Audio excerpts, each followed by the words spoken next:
pianist composer Matthew Shipp, and I am joined by Mat Maneri on viola and Michael Bisio on bass. And we are going to be talking about a movement that happened in American music / jazz in the late 50s, early 60s called third stream music.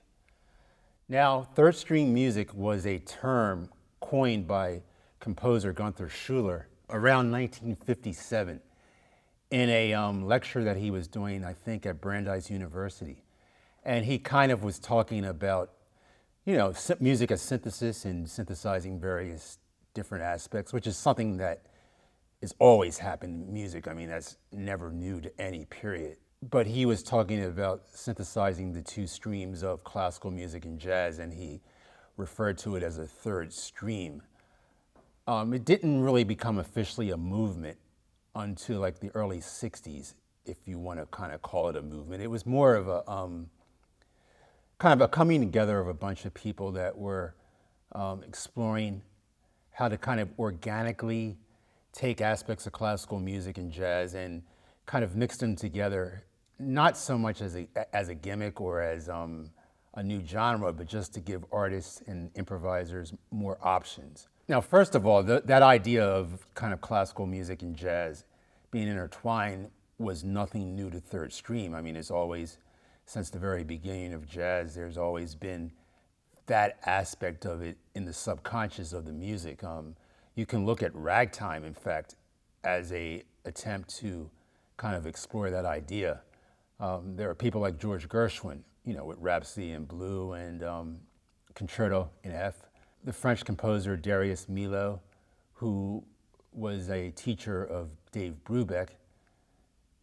And in Milhaud's pieces, there's an attempt of sorts to kind of mix French Impressionism with some aspects of jazz. So it's nothing peculiar to third stream. I think at that point, with Gunther Schuller and John Lewis and other people that came together, there was kind of a real attempt to get very serious about synthesizing various aspects of it together in a unified form where it wasn't particularly jazz, it wasn't particularly classical, but it gave improvisers a lot more options than, say, defining yourself one way. When the movement started, Gunther Schuller was very clear about what third stream wasn't. It wasn't taking a jazz standard and playing it like a Bach fugue. It wasn't jazz with strings.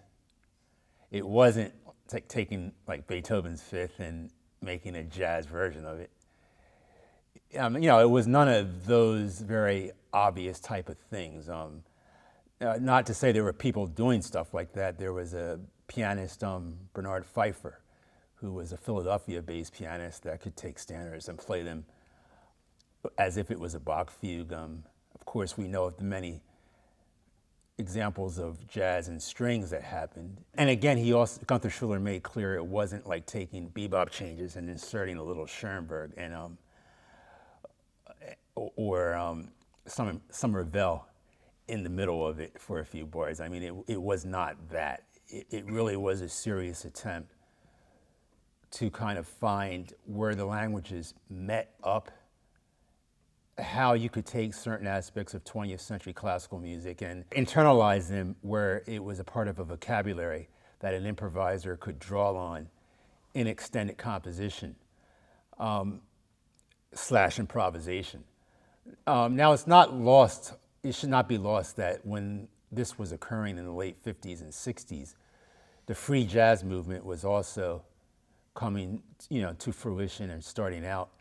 And they were very separate things, but third stream actually brought a lot of people together in its genesis that, you would not think of coming together. And, they explored various things together. Now, the one album that kind of is an apotheosis in third stream music would be the album Jazz Abstractions, that I think originally came out under John Lewis's name, the pianist for the Modern Jazz Quartet.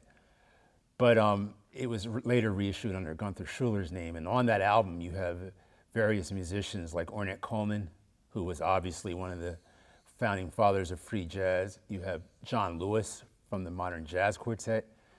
Jim Hall's on that album, Scott LaFaro, a whole host of people that you would not. Eric Dolphy's on that album, and Eric Dolphy kind of is situated in kind of a mid area between free jazz and post bop. However, you would define. These are all just words. There are no strict definitions for any of these things, but that album brought together a lot of very diverse people that you would not think of, in the same studio room, thought form, improvisational space.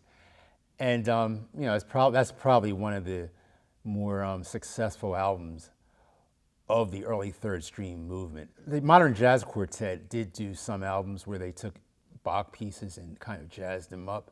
Whether that fits in this movement or not, I mean, that's the one thing Gunther Schuller was a little queasy about, but John Lewis did explore that, I think very successfully.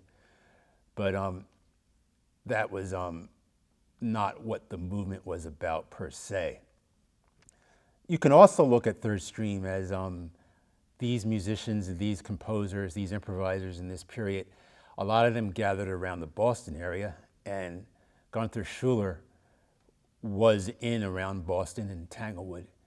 And there was a whole movement of composers, musical thinkers in that area that were very progressive, trying out a lot of different things. And other people around Boston in that period would have been like the composer and theorist George Russell, who was doing big band compositions that were his own specific language and idiom, but they kind of could fit into the paradigm of third stream.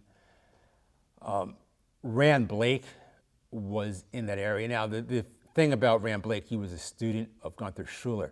Now, when you think of third stream in the classical sense of the word, you think of the exploration of that area where jazz and classical coexist. Rand Blake is not a classically trained pianist, so it's kind of interesting that he kind of took up the mantle of third stream in some ways, but he's actually not a classically trained pianist. So the idea of third stream at a later date took on more of a broader synthesis idea of mixing of various things, but not particularly just jazz and classical.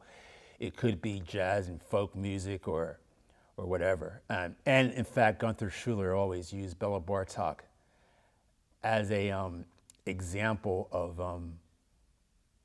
what that idea was about.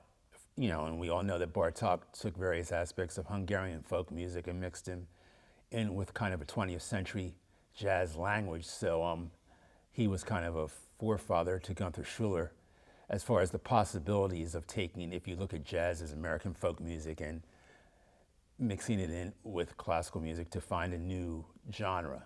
Other people in and around the Boston area was a composer named Joe Maneri, who was Mat's father, who was a brilliant composer. Mat grew up in an environment where Schoenberg would have been played around the dinner table. And, along with jazz also. And Mat's father, Joe Maneri, was a brilliant clarinetist and sax player who was a composer, who was very versed in serial music and any post-Schoenberg type of language, but also very versed in extended techniques, improvisation also. His father was around in the initial wave of free jazz, but never kind of was associated with it, even though he was improvising on his own and also composing. His father delved into various aspects of microtonal music also, but kind of developed a whole grand synthesis of his language as a serial composer, as a jazz improviser, and as a microtonal thinker. And it ended up being just Maneri music, a very a very distinct brand of improvising American music. But it was part of this whole kind of vortex of activity that was happening in and around the Boston area.